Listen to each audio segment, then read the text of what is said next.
Assalamualaikum warahmatullahi wabarakatuh. Jumpa lagi di channel kesayangan kita, channel Pejuang Hijrah SSB, channel yang membahas seputar produk PTBS, PT Bandung Sinergi Teknologi.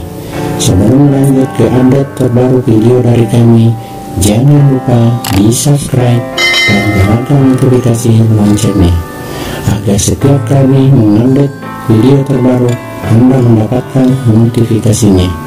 Terima kasih. Selamat menonton. Saat aplikasi memang kita memiliki nitrogen setelah diejarkan itu tidak terlalu dominan ya. Tetapi mikroba yang menambah nitrogen itu sangat besar. Nah, kekuatannya di mikroba menambah nitrogen. Betul. Ya, sehingga teman-teman tidak usah berkecil hati bahwa wah ini kok kecil sekali. Nah, untuk 1 hektar lagi. Nah, nggak usah berkecil hati karena kalau misalnya kita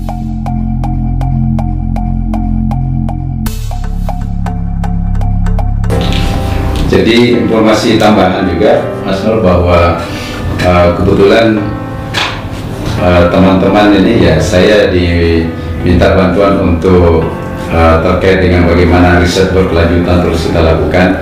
Ini kami untuk melihat apakah kontinuitas dari sisi kualitas itu benar-benar terjamin. Nah, kita terus melakukan uji lab hampir secara rutin, paling tidak sebulan sekali kita uji. Nah, ada nggak perubahan dari sisi khususnya dari sisi jumlah mikrobanya ya. Karena sekarang ini keunggulan eco farming saya lihat itu terletak di mikrobanya sebenarnya. Ya, kenapa saya bilang keunggulannya di situ? Karena memang setelah diuji, kami lakukan pengujian itu saat aplikasi memang kita memiliki nitrogen setelah diejarkan itu tidak terlalu dominan ya.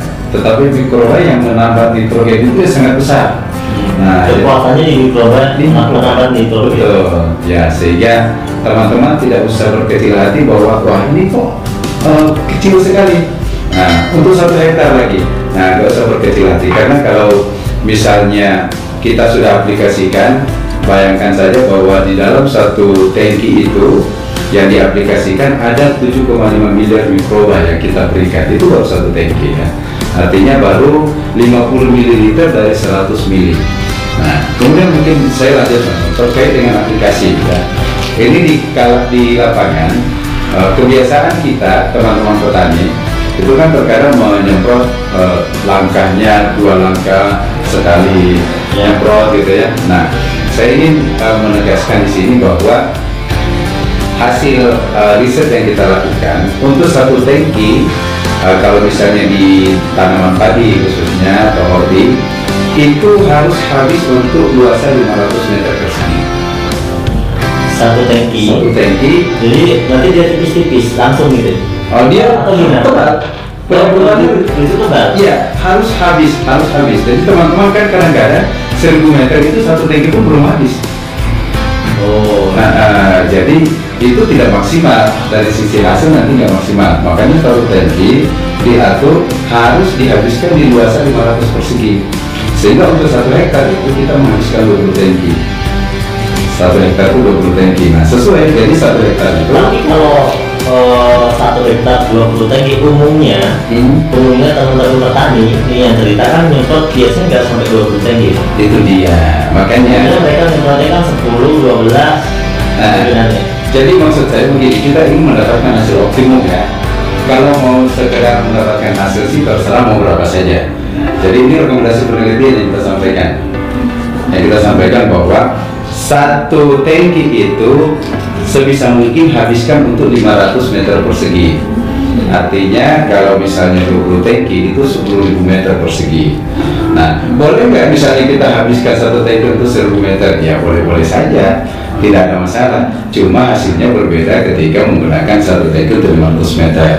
Jadi saya ingin cerita dari sisi knowledge-nya ya. Padahal kan dari sisi keseluruhan totalnya sama. Maksudnya total biangnya kan sama kan? Dia menggunakan biang 1 liter. Iya. 1 liter biangnya. Cuma dia tadi dipecah menjadi 20 tangki. Iya. Iya. Betul kan? Kan satu ini bisa anggap saja ke penyiraman ke tanaman atau daun. Itu kan cukup satu buat 1 hektar. Satu hektar. Iya. Nah, biangnya kan 1 liter. Betul. 1 liter. Jadi dibuat ke 20 teki. Gitu. Kalau misalnya yang biang 1 liter itu hanya dibuat ke 10 teki, boleh. Itu ya boleh, maksudnya perbedaannya di mana? Karena sama-sama biangnya 1 liter. Nah, kalau misalnya dosisnya, ingat ya, kita bicara dosis. Tadi saya bicara kalau dosisnya 50 mili.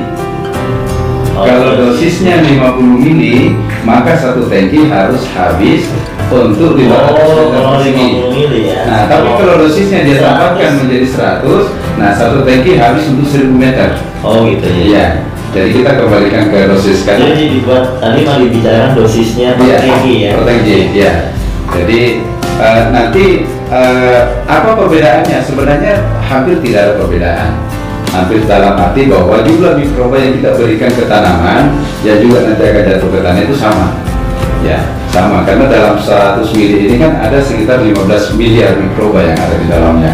Nah, ketika kita aplikasikan di 1 tangki ya dengan penyemprotan yang sedikit agak dijalankan ya, itu jumlahnya secara kuantiti sama, tetap sama yang masuk ke tanah.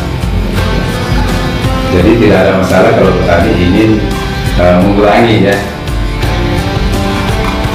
mengurangi tangki tapi dosisnya ditingkatkan. Iya. Oke, gini Jamal. Jadi ini saya mau bertanya lagi. Di sini kan tertulis di sini di kemasan ya, kita sudah ada izin edar Kementan. Iya. Kemudian di sini juga kita lihat ada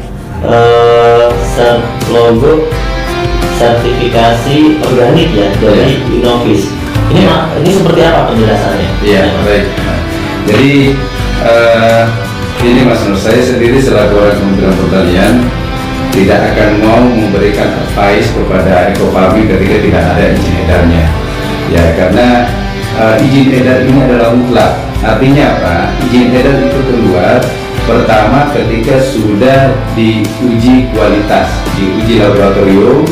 Ya, kemudian persyaratan-persyaratan berdasarkan fermentan itu sudah terpenuhi, lalu kemudian diuji efektivitasnya ya oleh peneliti, oleh ahli bahwa ini memang layak untuk diedarkan karena ada aspek manfaat yang bisa dirasakan, barulah izin edar dikeluarkan. Nah, itu tahapannya. Nah, kemudian dari lembaga sertifikasi organik itu juga mensyaratkan bahwa dia mau melakukan sertifikasi kalau misalnya sudah keluar izin edar. Ya, jadi LSO secara umum juga tidak ingin melakukan sertifikasi kalau belum ada izin edar. Nah, sekarang apa maksud adanya LSO ini? Jadi sebenarnya organik ini branding, Mas Nur. Artinya apa? Tidak boleh ada orang yang menggunakan kata organik, pupuk organik kalau belum ada sertifikasi organiknya. Itu mestinya yang terjadi. Kalimat organik ini ya, bersyarat ya, iya, bersyarat. Iya, bersyarat sebenarnya. Jadi kalau kita bilang eco farming pupuk organik, ya kan, ada kalimat organiknya, ya, maka dia harus bersertifikasi. Iya, dia harus bersertifikasi. Itu sebenarnya yang diatur di dalam Standar Nasional Indonesia nomor 6729 2016 bahwa organik ini branded. Makanya tidak boleh ada orang yang tidak punya sertifikasi organik secara aturan menurut SNI yang menggunakan kata organik. Nah, gitu. Nah, jadi logo organik Indonesia ini yang ada di sini, ini sebenarnya sebuah penguat bahwa produk ini aman 100% karena menggunakan bahan organik 100%. Jadi aman untuk dipasarkan, untuk dikonsumsi, sehingga lebih jauh lagi bahwa ketika ada teman-teman pelaku usaha yang ingin bertani secara organik, disertifikasi organik, maka menggunakan eco farming ini salah satu jalan yang aman. Nah, kalau misalnya produk lain yang belum ada sertifikasi organiknya, nanti mereka akan kesulitan saat disertifikasi.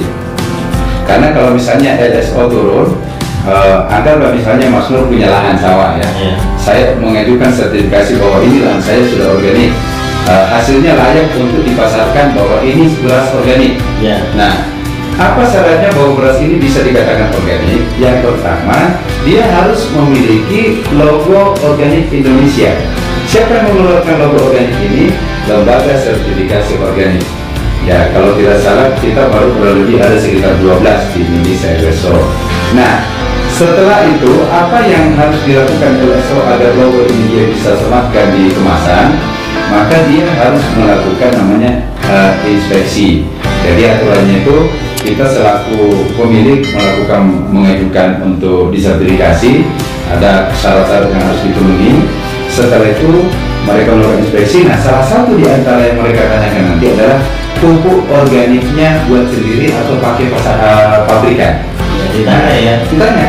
Kalau dia mengatakan pabrikan, Pak. Nah, sekarang pertanyaannya mana pupuknya?